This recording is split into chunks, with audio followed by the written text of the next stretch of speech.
I accompanied my friend to Continental. On our way back, we boarded the same bus with Nurse Helen. My friend's countenance was looking sour as she got a report from the doctor that her baby was in a transverse position, and as such we require a CS for the delivery. Why is your face looking sour? Why are you not comfortable? Nurse Helen asked my friend. At first, my friend did not respond as she was not in the mood. But the nurse was so concerned and pressed further, so my friend had to relay the doctor's reports to her. Nurse Helen hastily replied, "What sort of doctor was that? This is not even a serious case. This is not even a serious issue. We had delivered so many women with these cases successfully and with even more complicated issues." She assured her not to worry anymore, that she can use her maternity for delivery and see how she will deliver like the Hebrew women.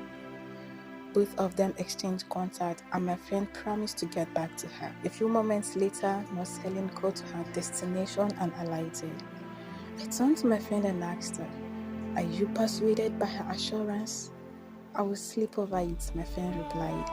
Then I told her, "Whatever you decide, try as much as possible to relate it with your hobby, as he was staying outside the state."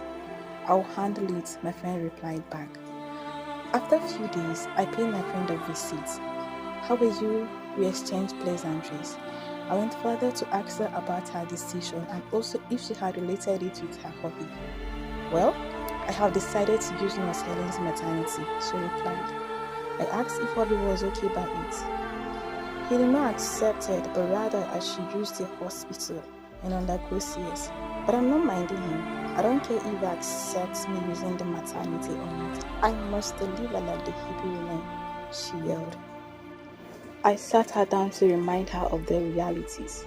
I said to her, "Remember how we all waited for this child. Remember it took you 7 years to conceive again after you had your first miscarriage. Remember hubby will never be happy with you if anything goes wrong. Remember the doctor already knows your health history." "Enough," my friend interrupted. "I have made up my mind. I must deliver like the Hebrew women. This conversation is over or you leave my house." For the first time, my friend is asking me to leave her house. I quietly left. A few weeks later, it was Tuesday afternoon. My phone rang and I rushed to pick it up and say hello. "Where are you? Can you rush down to my house?"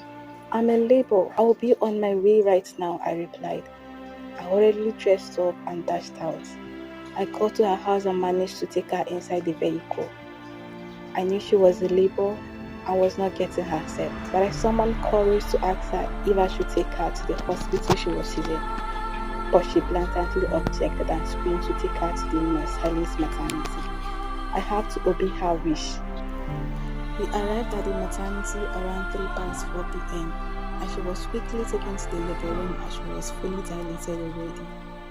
1 hour, 2 hours, my friend was still pushing, and prayers were being rendered.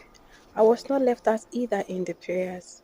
"What is happening?" I asked the nurse that walked past by. "Everything is fine. She's still pushing," she replied. I was restless but still muttering some prayers. Her phone was busy with incoming calls as her husband kept on calling to know the situation.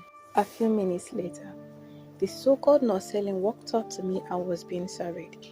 In curiosity, I asked her, "Is my friend okay? Is the baby okay?" "I'm deeply sorry we lost the mother and the child. She wasn't having enough strength to push, which resulted in delay." "Hold it, dear Nurse Helen.